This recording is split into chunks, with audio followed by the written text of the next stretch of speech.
দিদি ভিডিও বানানো হয়ে গেল? হ্যাঁ, আর কত বল, সন্ধ্যা তো হয়ে গেছে। ও তাহলে এখন কি করবা? ঘরে যাবো।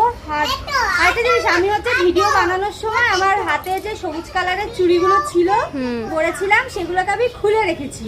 আর সেগুলোর অবস্থাটা কি হয়েছে একটু দেখা। এই দেখ ভালো করে, পোকা পড়ে গেছে। পোকা ঢুকে গেছে। যা রাগ হচ্ছে না।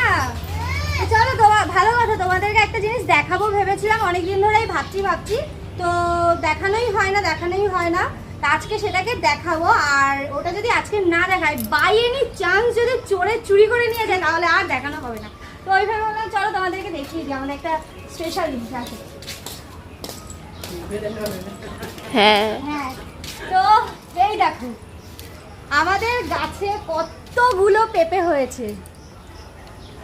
তোমরা গুনে বলো তো কতগুলো হয়েছে। তোমাদেরকে দেখিয়ে দিলাম, তোমরা হচ্ছে ভিডিওটাকে পজ করে তারপরে ভালো করে গুনে বলবে যে এখানে কি কটা পেঁপে আছে। আর এই পেঁপেগুলো হওয়ার বিশাল একটা হিস্ট্রি আছে। প্রথমত এই গাছটা যখন ছোট ছিল, এটা আমার বরের লাগানো গাছ, তো এই গাছটার গোড়ায় একটু গোড়াটা আগে দেখা, তারপরে বলছি।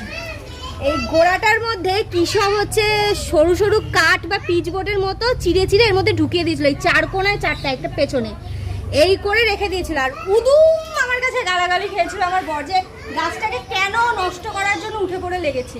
তো বলছে কি না, ও ইউটিউব দেখে এই কীর্তনগুলো করেছে। এটা করলে নাকি যে গাছে পেঁপে হয় না সেই গাছেও নাকি পেঁপে হয়, প্লাস হচ্ছে গোড়াটা মোটা হয়, এই কীর্তনগুলোও করেছে।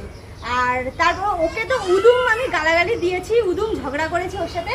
কিন্তু শেষমেশ যখন সত্যি এখানে পেঁপে হলো, তারপরে ওর ওপর একটা বিশ্বাস হয়েছে যে না, ও ইউটিউব দেখে যা গাছের ট্রিটমেন্ট করেছে সেটা ঠিকই করেছে। তো যাই হোক, আমাদের গাছের পেঁপে, আর পেঁপেগুলো কত বড় বড় সাইজ হয়েছে।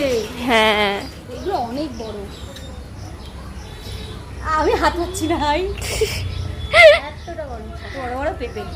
তো এই পেঁপেগুলো পাকলে কিরকম খেতে লাগে তোমাদেরকে অবশ্যই শেয়ার করব, ঠিক আছে? মানে কেমন খেতে লাগে, আদৌ মিষ্টি না পানসা, সেটা তোমাদেরকে বলবো। তো আমাদের পেঁপে গাছ তোমাদের কেমন লাগলো, আর অবশ্যই কিন্তু গুনে জানিও এখানে কটা পেঁপে আছে। তো চলো, টাটা।